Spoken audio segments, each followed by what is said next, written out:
Um, Good morning and good afternoon, everyone. We'll give folks just another minute to populate in.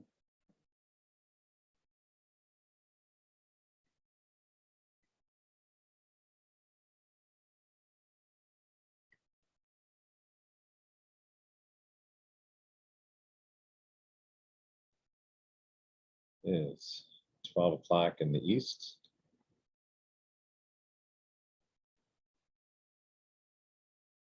It's 3 days and 3 hours to Eagles kickoff. If you're an Eagles fan.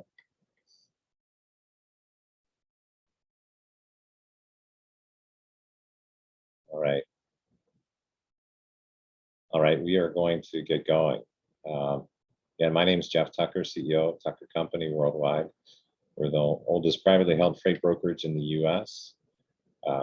We specialize in a variety of freight, but two predominant areas, let's say, temperature control and dry van, food and drug. We do quite a bit of that. So very high value or dangerous if someone were to cut the seal. And then on the other side, wildly different. We move a lot of flatbed, heavy haul, and specialized. So high, wide, heavy, long, all the above. So the commonality between all that stuff is we've been doing this for 62 years. The commonality, they're challenging, very challenging types of freight. So we are a broker. We've never owned a truck in 62 years. Have no intention right now in terms of looking at it. So a lot of what we're going to be talking about today from the market perspective is what's happening in the market. From a buyer perspective, what do we need to think about to be successful going forward?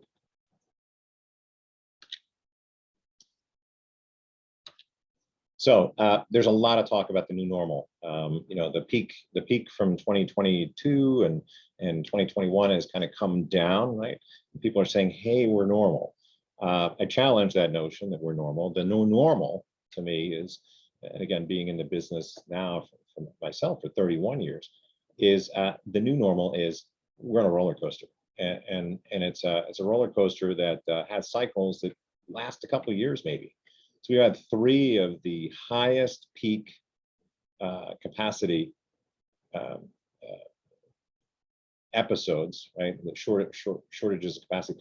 3 of the largest ever have been in the last 5 years.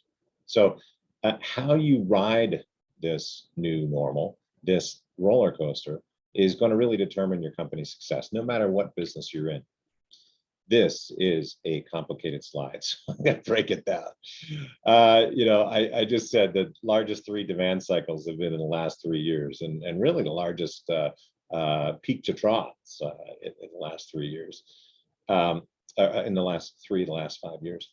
So real quick, this is dry van up here. This is reefer or temp control. This is specialized. That'd be like the wide, heavy, long, high stuff that you see with the wide load flags.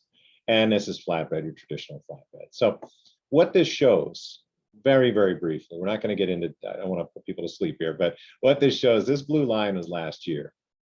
And it's a relative index of demand. This here, these bars are the first 3 weeks. And all this is charts, these are charts from Morgan Stanley. I encourage anyone interested in these kind of things, sign up for them. Morgan Stanley provides these for free to anyone that signs up. They do ask you your opinions, this and that, in order to get the data. That's all. It's free. So take a look here. You can see that the bar chart of demand for this year, way below the peak. But in dry van, it's equal to or above the 5-year average. And again, the 5-year average contains 3 really nasty years. Reefer here, almost the same exact thing as you see here in dry van. Flatbed, a little different. Flatbed, you're seeing weaker than the 5-year demand in flatbed, at least for the first 3 weeks. Specialized, weaker, equal to a weaker. So just a glimpse, right? We see these numbers of this demand has come down. I think all of us feel that demand. This is another set of Morgan Stanley charts, and I'll really only, I mentioned the roller coaster. I mentioned the three peaks. The dark blue line is last year. So you can see last year, 2022, around this time, we were entering, when we were fully in, the highest demand truckload has ever seen in van, highest demand truckload has ever seen in reefer temp control, and then the highest demand that we've ever seen in flatbed. So all three of these areas, very different areas of trucking. We don't lump all these into, I think the average person on the, that we know will lump all these into one. They're very different. And even within them, within each segment, very different, very specialized. And it's getting even more so as time goes on. But so the blue line last year, the pink line, 2018, and then the green line, almost all of last year, 2021, 2020, almost all of 2021 eclipsed 2018, which was obviously the next highest.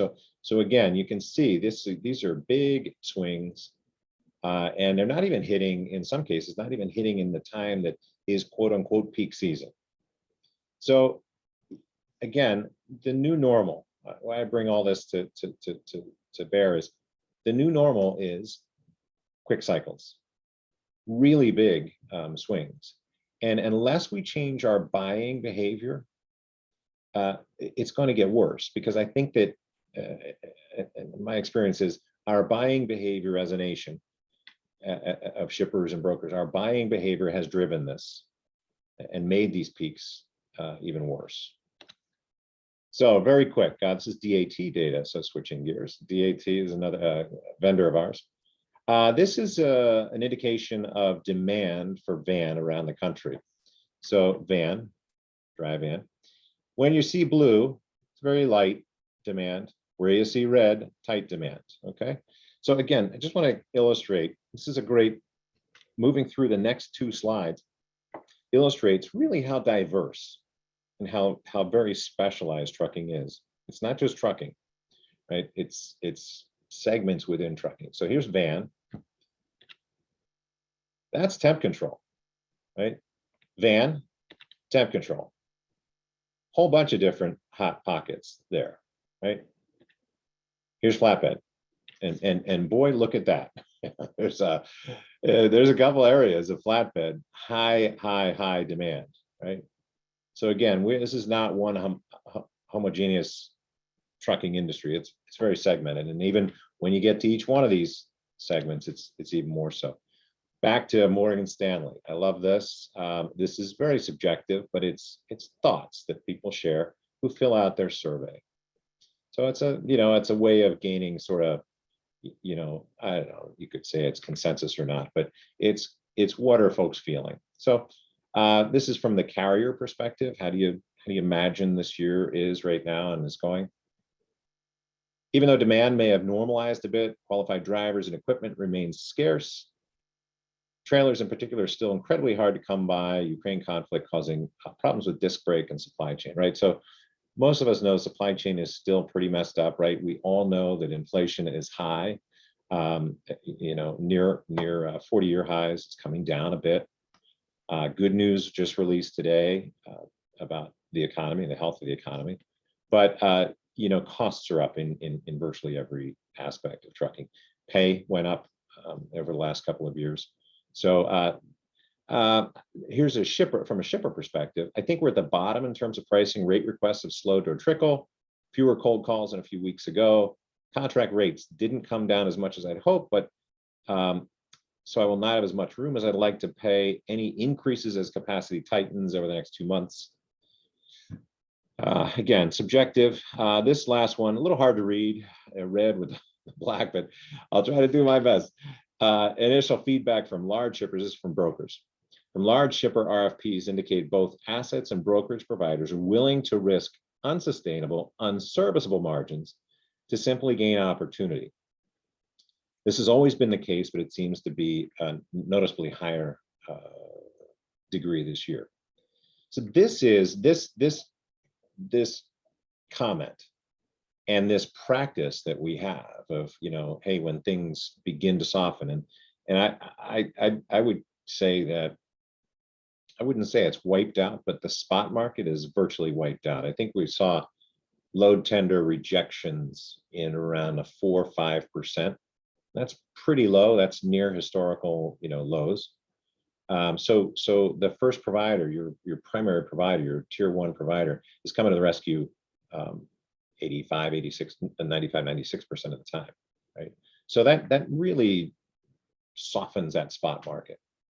So those companies that are bidding today are trying to go deep, go low, hoping that they get the business and hoping they can cover it. And that's the kind of behavior that gets us in trouble, right? As soon as you might have a month or two, as soon as that spring peak comes, boom, those folks disappear. They're asking for more money. And the smart move here is to recognize who your providers are, to reward based on price and performance, and to build longer term relationships. This is the iron triangle, right? The famous iron triangle. And again, this doesn't have to do with everything, but oftentimes you'll hear, could you get things? I want it cheap, fast, and good. Well, typically you can get two of those, right? If you get cheap and fast, it might not be good. Get fast and good might not be cheap, and so on. That's not true in every area, and but in trucking, in a service industry like trucking, and as fragmented as trucking is, we'll touch on that in just a second, the fragmentation. It is becoming more and more of this iron triangle. Here's a fragmentation. This is our data, Tucker's data. We've been pulling for 12 years data out of FMCSA, the Federal Motor Carrier Safety Administration, every single day, and then of course monthly. And then we take a snapshot. What we've done here is, I'll take a look at the green line here, the green bar. In June of 2022, we reached the highest number of drivers ever recorded in an FMCSA active for hire carriers. 3.5 million drivers were active. So what I did was I said, okay, well, let me look at the last several Junes, right? So we went back to 2017. What these percentages indicate is that 53% right here of the drivers in the entire fleet of drivers for hire, 53% drive for truck fleet sizes 1 to 100 trucks. And I've said this average before. The average number of trucks in that 1 to 100 segment is not close to 50. It's 5.3 trucks. So 53%, generally speaking, 53% of the drivers today drive for these small carriers. And that drives the big carriers absolutely bonkers. You will hear things like from the big carriers, well, those are all the unsafe drivers. Well, that's absolutely not true. There's no data to support that kind of allegation. What is happening is these drivers do not want to drive for the big guys for a whole lot of reasons, and also technology. Technology in the palm of their hand allows them to run their own businesses and their back offices and collect money right with their phones. So it's incredible what technology has done. Now, it has taken a dip. You see that last blue bar in the chart, took a little bit of a dip, but again, we've never been close to 50%. You go back a few years before 2017, way less. You're talking in the 30s, low to mid 30s percentage. So you have to, as you're thinking about this, you've got to recognize too that the trucking industry is changing before our eyes, and this idea that we can depend on big carriers now that the spot market has slowed, it's not real. It's a mirage. Like, trust me, they will disappear when spring comes or fall comes, or if we get a second half of 2003, some of that capacity committed will disappear, just like it has every other capacity crisis. We are hearing from some of our big carriers now, and they want to come and visit us. We're hearing from some expedited carriers who want to come and visit us. We're not surprised. These are things that happen. But look, we're in this the long term, 62 years, right? And we work our relationships carefully and strategically. I want to switch just for a second to the consumer product side, because it's really important. McKinsey, major accounting firm, and we've just got 2 minutes left here as we started a couple minutes late. McKinsey did a study, and it was reported in CGT. That retailers are ratcheting up their OTIFs. OTIF is on time in full. If you ship into a retailer, grocery chain, or big box store, you have to deliver on time. And this first bullet here, 85% of CPG companies report committed delivery date and time are required today, not requested delivery date, committed delivery date. They're using that language. So they're ratcheting up, retailers are ratcheting up the requirements upon perfect delivery. They don't want any inventory. They want to move that product right across as quickly as humanly possible. 65% of these CPG companies report retailers are crunching delivery windows and raising fines. So companies that, we were all experiencing, supply chain shortages and some challenges with regard to transportation in 2020, late 2020 to this time last year. The retailers are telling them, look, it's over, it's done with, get with the program. We're raising rates and costs and fees. 80% CPG companies report retailers changed other OTIF requirements. There's all kinds of different things. Rescheduling and this kind of thing usually results in fees to the CPG company. 17% of CPG companies say they're recovering more than 75% of the true cost to serve. That is not good. Right? That is not good. That means that they're hurting. And what McKinsey's saying is, look, and I think these are two recommendations that I strongly suggest anyone in the buying side of things, especially if you've got important on-time performance requirements, whether you're in consumer or not, understand the true costs of meeting your customers' service expectations.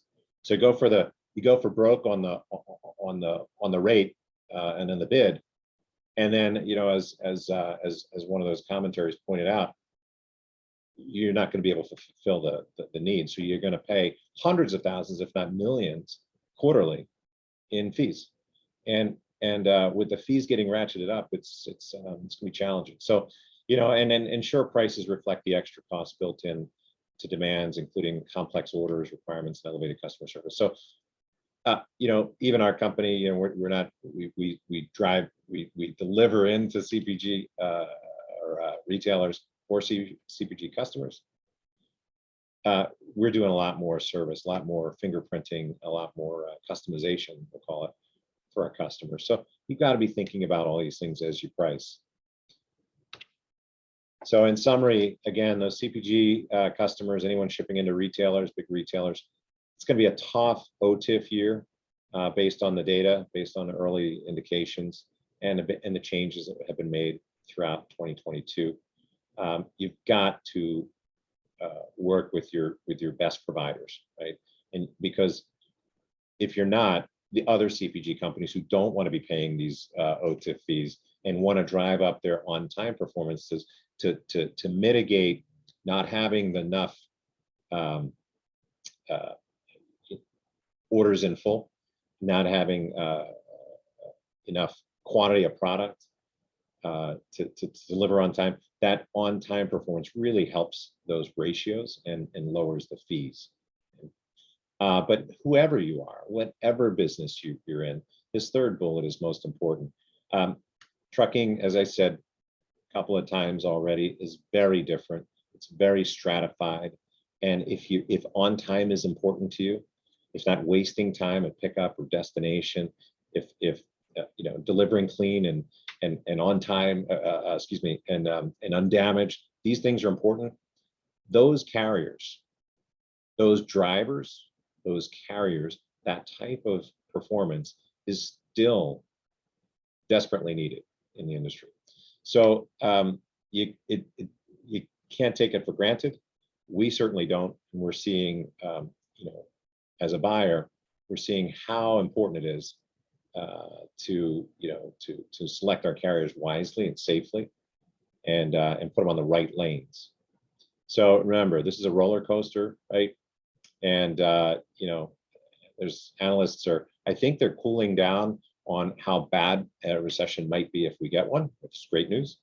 But I would say that make sure that whatever business you're in, that your procurement strategy is taking into consideration that we could be just around the corner, several months away, a few months away from the next capacity crisis. Do you want to have to go back out to market, or do you want to have something in place with partners, strong partners that to weather that storm?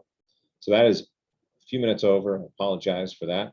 We'll see if there are any questions. You can use the chat. I don't see any questions yet. There were a couple questions in advance of that had to do with pricing, and we tried to touch on that. What's my guess for pricing? I try not to make forecasts because I don't like being wrong, and I hear people forecast all the time who end up being wrong, and there's no consequence for that, and you don't get a pat on the back for being right. So I think the consensus seems to be contract rates flat to maybe 1% or 2% down. That's what I'm hearing. I think is something to keep in mind too, is since last year we were in the 30s percentiles of load tender rejections, meaning the carrier that was primarily supposed to handle that load couldn't handle it, so you had to go out to number 2. There was no such thing as a number 2. You basically had to, because the market was so high, you had to go out to the marketplace. If we're at 4 or 5% today, you're probably thinking about somewhere close to a double-digit savings in your freight, if no rate changed at all, because you're not going out to the marketplace for 2/3 of your lanes. And when you're going out to the marketplace, you are going out paying market price, paying spot market price. Even if you have to go out to spot market price today, it's way lower than it was most of last year. So that portends a pretty good moment in time for us. But again, I think about your tier 1 partners, those who kind of keep you in business, those who keep you on time, and I would say keep them close, because they're in high demand, and they're going to be in higher demand as the market changes. All right, I do not see any questions in chat or Q&A. So with that, give one more moment. With that, I will thank you folks for being here with us, and we will end at 12:23 Eastern Time. Thank you very much. Next date for market update is April 6th, and we'll let you know if we're going to have a guest or not that April 6th and what the topic will be in the coming weeks. Thank you so much. Happy New Year. See you soon.